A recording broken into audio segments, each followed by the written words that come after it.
India gate के सामने से जिस लड़की को पुलिस ने पकड़कर हटाया, साहब वो कोई दंगाई नहीं थी, ना अपराधी थी और ना किसी पार्टी की कार्यकर्ता थी। बस वो एक साधारण लड़की थी जिसने नाबालिग उम्र में बलात्कार सहा था, जिसने अपने पिता को पुलिस हिरासत में मरते देखा था, जो 7 साल तक अदालतों की चक्कर काटती रही। वह नारे लगाने नहीं आई थी, वह पत्थर मारने नहीं आई थी, वह आग लगाने नहीं आई थी। वह सिर्फ यह जानना चाहती थी कि क्या इस देश में इंसाफ कभी पूरा भी होता है या फिर इंसाफ सिर्फ बोलने की चीज़ होती है। लेकिन कैमरे के सामने यह सवाल पूछने से पहले ही उसे घेर कर उठा लिया गया और उसी पल 140 करोड़ भारतीयों के मन में यह सवाल उठ गया कि क्या पुलिस उस लड़की को उठा रही थी या उस सवाल को जो सत्ता को असहज कर देता है। उस लड़की के साथ उसकी माँ भी थी, वही माँ जिसने अपनी बेटी की इज्जत लूटते देखी, अपने पति को हिरासत में तड़पकर मरते देखा और सिस्टम को चुप बैठा देख देख कर पत्थर हो गए। पर फिर भी ऊपर से आदेश आया और लड़की को हटाया गया। उसी दिन दिल्ली में जहां संसद से सड़कों तक बोलने की आज़ादी के भाषण दिए जाते हैं, उसी दिल्ली में जहां देश की महिला राष्ट्रपति है, उसी दिल्ली में जहां देश की महिला मुख्यमंत्री है, उसी देश में एक बलात्कार पीड़िता को खुलेआम मैदान में चुप करा दिया गया। और यह चुप्पी ही उन्नाव केस की पूरी कहानी खुद कह देती है। और सबसे बड़ी त्रासदी वही है, खामोशी।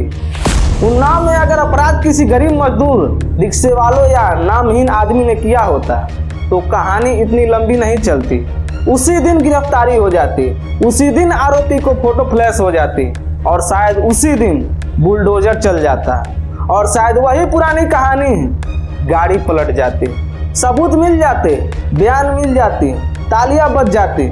लेकिन यहाँ अपराध नहीं देखा गया, आरोपी का कद देखा गया, क्योंकि आरोपी कोई आम आदमी नहीं था, वह सत्ता से जुड़ा विधायक था, उसका रसूख था, उसके नाम से दफ्तर में कुर्सियां सीधी हो जाती है। इसीलिए कानून ने इंतजार किया, पुलिस ने हिसाब लगाया और सिस्टम ने तय किया कि इंसाफ कब दिया जाए, कितनी देर पर दिया जाए और किस हद तक दिया जाए। जब इंडिया गेट पर वह लड़की दौड़ते दौड़ते रोते चिल्लाते पहुंची और पुलिस वालों ने उसे घेर कर उठाया तो सवाल उसका नहीं था साहब, ये सवाल पूरे देश का बन गया। क्या इस देश में गुनाहों के लिए 2 तरह की सजा होती है?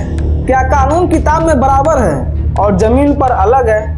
यह उन्नाव की कहानी कोई फिल्म नहीं है, लेकिन इसमें सब कुछ वैसा ही है जैसा फिल्मों में दिखाया जाता है। दबंग नेता, डरी सामी पुलिस, तारीख पर तारीख और एक नाबालिग लड़की जो सिस्टम से अकेले लड़ रही थी। उसका परिवार साधारण था, राजनीति से दूर थी, रोजमर्रा की जिंदगी तक सीमित थी, पर राजनीति खुद उसके दरवाजे तक आ गई। वही कुलदीप सेंगर, वही दबंग छवि और वही सत्ताधारी पार्टी विधायक, वही पकड़ धक्कर और फिर 2017 में वही घटना जिसने इस कहानी को जन्म दिया। लड़की ने यकीन करके शिकायत ले जाने की गलती कर दी और फिर यकीन टूटा, जबरन दुष्कर्म हुआ और फिर शुरू हुआ संघर्ष।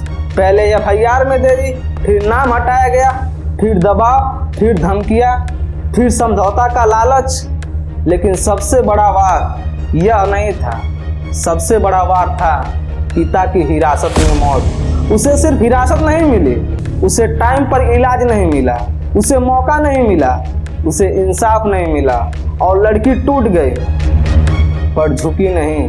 उसने चुप्पी को हार नहीं बनने दिया, चिट्ठियां लिखी हाई कोर्ट, सुप्रीम कोर्ट, सरकार, सबको। फिर सड़क हादसा हुआ, ट्रक टकराया, रिश्तेदार मरे, लड़की अस्पताल गई और तब देश जगा जब सब कुछ टूट चुका था। मीडिया आया, शोर हुआ, बहसें हुई और फिर केस CBI को गया। CBI का रिपोर्ट साफ थी, पीड़िता नाबालिग थी, बयान एक जैसे थे, मेडिकल सबूत थे, प्रभाव का दुरुपयोग था। और उसके बाद दिल्ली में केस ट्रांसफ़र हुआ और यह अपने आप में बहुत बड़ा संदेश था, क्योंकि बहुत कम मामलों में केस ट्रांसफ़र होता है। ट्रायल चला, गवाह को डराया गया, लड़की की पहचान उजागर की गई, दबाव डाला गया, लेकिन आखिरकार फैसला आया और दोषी को उम्र कैद हुई। जनता के भरोसे के साथ विश्वासघात का अपराध सिद्ध हुआ। पर कहानी यहीं खत्म नहीं हुई।